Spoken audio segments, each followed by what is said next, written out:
Ang pinakamabilis na martial arts sa mundo ay hindi mapagtatalunan. Sa sobrang bilis na paghagis ng bola, mahuhuli ito ni Mang Mon nang hindi tumitingin. Pero maya-maya, inalis ng kapatid niya ang kutsilyo. Maaari ba akong magtanong kung sino ang hindi natatakot sa kamatayan upang magdulot ng gulo? Sa sandaling ito, isang bata ang lumabas. Nagdala pa siya ng ilang tulisan para mangolekta ng protection money. Nakita ng kapatid na hindi maganda ang sitwasyon kaya gusto niyang ilayo ang kapatid, ngunit hamarang sila sa daan. Tumalikod ang dalaga at sumipa. Tumayo ang lalaking ito at hinaranggan ang kanyang lalamunan.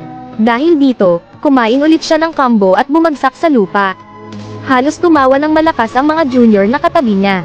Ngunit pagkatapos mabugbog ang amo, kailangan nilang sumugod. Ngunit silang dalawa ay hindi niya kalaban. Marahan niyang iniiwasan ang mga pag-atake. Sunod, itinaas niya ang paa niya para pusin ang mga ito.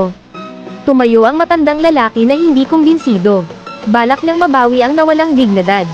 Gayunpaman, sinubukan niya ang kanyang makakaya ngunit ni isang buhok niya ay hindi niya mahawakan. Sa wakas, tinapos niya ang laban sa isang sipa. Mang Mon ang pangalan ng babae. Siya ay may autism mula pagkabata. Mayroon din siyang kakayahan na hindi makalimutan ang kanyang nakikita at mga superhuman reflexes. Ang pinakamalaking libangan niya ay ang panonood ng kung fu movies. Isang beses lang niya kailangang panoorin ang teknik sa pelikula para maalala ito. Kamakailan, nagkasakit ng malubha ang kanyang ina. Para magkaroon ng pera panggamot sa sakit ng kanilang ina, pumunta silang dalawa para magtanghal sa lansangan. Dahil nasaktan nila ang mga tulisan, nagpadala sila ng mga tao para manggulo araw-araw. Nagdulot iyon ng pagkawala ng kita ng dalawang tao. Nang gabing iyon, aksidenteng nabuksan ng kanyang kapatid ang diary ng kanyang ina. Natuklasan niya na maraming tao ang may utang sa kanyang pamilya. Kaya binalak nilang dalawa na bawiin ang mga halagang ito. Ang unang may utang ay ang may-ari ng isang pabrika. Pero nakita ng amo na bata sila kaya hindi niya ito sineryoso. Naghagis din siya ng pera sa mga nasasakupan sa tabi niya. Balak ni kuya na kunin pero tinukso siya ng kausap. Pagkatapos noon, pabalik-balik na ibinato ang bag ng pera, sadyang tinutokso siya. Nang makita siyang binubuli, hindi na niya nakayanan. Lumapit siya at kinuha ang bag ng pera. Tapos may tumama sa ulo niya. Hinayla siya ng kanyang kapatid at tatakas na sana nang mabilis na inutusan sila ng amo na arestuhin. Dinala sila sa bodega. Nang walang paraan upang umatras, siya ay aktibong sumalakay. Mabilis niyang natalo ang dalawang lalaki, saka binuksan ang pinto ng aparador upang maiwan ang pag-atake. Sa wakas, isang sipa ang nagtatapos sa laban. Nakita ng amo na nakalugmok ang lahat, kaya hinawakan niya ang kahoy na tabla at inihagis. Yumuko si Mang Mon sa abot ng kanyang makakaya upang maiwasan ito. Hindi niya hiniyaang mag-react, ginamit niya ang kanyang mga binti para maipit siya ng mahigpit. Sumunod ay pumihit siya paarap para bigyan siya ng sipa. Pagkatapos ay tumalon siya sa hangin at sumipa para sa isang hindi malilimutang sipa. Kaya naman, matagumpay siyang humingi ng pera, ngunit hindi sapat ang halagang ito para mabayaran ang mga gastusin sa pagpapagamot. Kinailangan nilang magpatuloy sa pagkolekta ng utang. Ang may utang sa pagkakataong ito ay ang may-ari ng pagawaan ng yelo. Ang dalawang magkapatid na lalaki ay pumunta upang mangolekta ng utang para sa kanilang ina, ngunit nakita niya silang mga bata na madaling mabuli. Ngunit hindi sila payag at nagpadala ng kanilang mga nasasakupan upang itaboy sila. Hindi payag ang dalaga, kaya hinanap niya ito muli, ngunit napunta sa mukha niya ang isang abacus. Sa pagtingin sa kanyang mapagmataas na hitsura, ang kanyang mga mata ay puno ng galit. Natakot ang kapatid na baka lumala ang mga pangyayari, kaya mabilis niyang hinayla ang kapatid. Umuwi siya, habang iniisip niya iyon, lalo siyang nagagalit.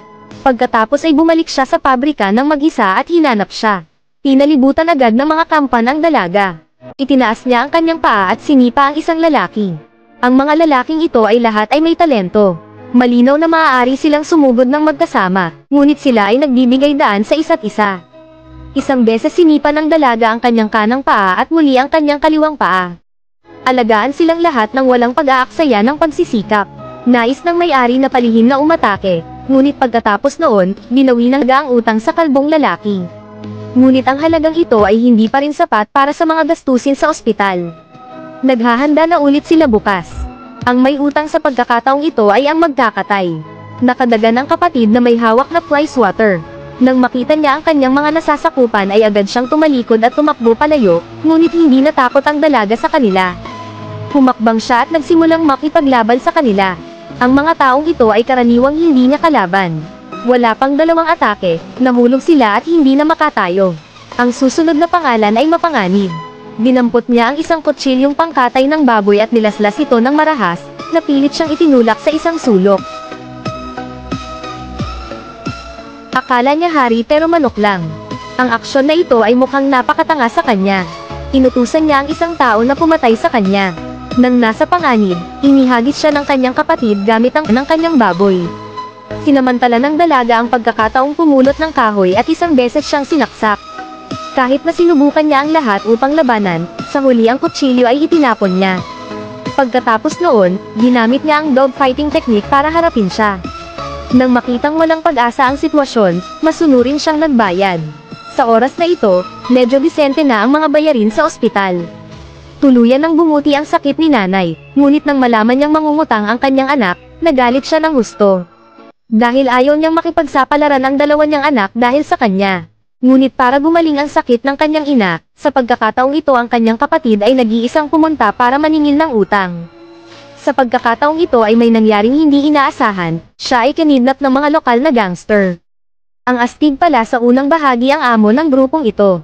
Pagkatapos ng investigasyon, ang nanay ng 2 magkapatid na babae ay tingkampanto. Pinagtaksilan niya ang gang at nasugatan ng kanyang amo dahil sa isang lalaki. Kaya sinabi niyang tiyak na babayaran niya sila. Dahil dito, tumakas ang kanyang ama sa ibang bansa, naiwan lamang ang kanyang ina upang palakihin ang magkapatid na mag-isa. Matapos malaman na ang kanyang anak ay kinidnap, dinala siya ng kanyang ina sa kanilang lungga para maghanap ng isang tao. Sa oras na ito, siya ay binugbog at namamaga sa buong katawan. Nang gustong iligtas siya ng batang babae, nakatutok ang baril sa ulo niya. May nakatutok na baril sa ulo ang dalaga. Bago siya makagalaw, nakahanap ng pagkakataon ng dalaga para ibalik ang sitwasyon. Pagkatapos ay nagmamadali siyang lumabas ng pinto, sa hindi inaasahang pagkakataon ay napapaligiran siya ng kanyang mga nasasakupan. Maraming tao ang sumugod agad para lumaban. Iniwasan ng dalaga ang lahat ng kilos nila. Hinawakan niya ang isa lalaki at pagkatapos ay sinipa ang isa pang lalaki. Wala sa kanya ang mga lalaking ito. Gusto rin itong subukan ng lalaking ito ang kanyang kamay, ngunit natalo siya sa isang dalaw. Sa kanyang mabangis na pag-atake, tumagal lamang ng ilang minuto upang maalis ang mga taong ito. Sa oras na ito, ang kanyang ina ay banihag ng pinuno, kaya kailangan niyang magmadali upang iligtas ang mga tao. Sa hindi inaasahan, ito ay isang bitag na ginawa nila. 12 ng mga disipulo ang matagal nang naghihintay. Nang walang pag-aalinlangan, siya ay aktibong sumalakay. Kahit na maraming kalaban, medyo mahina ang kanilang fighting force. Talaga, walang makakatalo sa kanya sa isang galaw. Sa sandaling ito isang lalaki na nakasuot ng salamin ay nakanvals at lumitaw. She went to welcome him, pero kakaiba ang body style nito, at nataman din siya ng palad nito. Nang matapos ay hindi niya nakalimutang sumipol ng 2 beses. Pinagmasdan niyang mabuti ang bawat kilos nito. Mabilis niyang nakita ang pakulo at nahawakan ito. Ginaya pa niya ito at nag-ingay. Galit na galit ito sa kanya. Dahil dito, sinipa siya. Naghanda siyang samantalahin ang tagumpay at sumugod, naghahanap ng tamang pagkakataon para maglunsad ng 360 degree na umiikot na sipa. Ang lalaking nakasuot ng salamin ay nahulog sa lupa sa lugar. Sa oras na ito, masiglang lumitaw ang isang lalaking nakasuot ng suit. Siya ang kanyang biological father. Matapos malaman na may problema ang lalaki, agad itong bumalik ng gabing iyon. Nang makita nila iyon ay sumugod silang lahat. Itinaas niya ang kanyang baril at pinatay ang ilang tao sa harap. Pagkatapos maubos ang mga bala, nakipaglaban siya gamit ang kanyang mga kamay. Hinawakan niya ang espada at ibinato ito ng marahas. 12 disipulo ang naging mga kaluluwa sa ilalim ng kanyang espada kaagad. Balak ng pinuno na palihim na umatake, ngunit ang espada ay hinarang ng kanyang ina. Nakita ng kanyang ama ang kanyang asawa na namatay dahil sa kanya, galit na nag-alab sa kanyang puso. Itinaas niya ang kanyang espada upang hampasin siya, pagkatapos ay sinimulang patayin siya ng brutal. Nang patayin niya ang kanyang mga alagad, halos maubos na niya ang kanyang lakas, at malapit nang manumbalik ang kanyang lakas. Kinuha ng pinuno ang bangkay ng kanyang ina bilang bihag at sinubukang tumakas. Siyempre hindi niya siya mapapansin. Nakorno siya sa rooftop. Lumitaw ang kapatid ko mula sa kung saan. Nang makitang wala ng daan pabalik, desidido niyang itinapon ang katawan, tumalikod at tumalon mula sa rooftop. Nakita iyon ng batang babae at tumalon din. Sa ibaba, maraming disipulo ang agad na sumugod upang tumulong, ngunit hindi sila ang kanyang mga kaaway. Ngayon ang pinuno na lang ang natitira. Mabilis itong tumalon niya, hinawakan ang ulo nito at binigyan siya ng isang siko.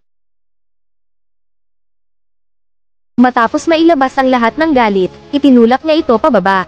Matagumpay siyang nakaganti, ngunit iniwan sila ng kanyang ina magpakailanman. Nang malungkot si Mangmon, dumating ang kanyang ama at niyakap ang kanyang anak. Dito nagtatapos ang pelikula. Maraming salamat sa panonood.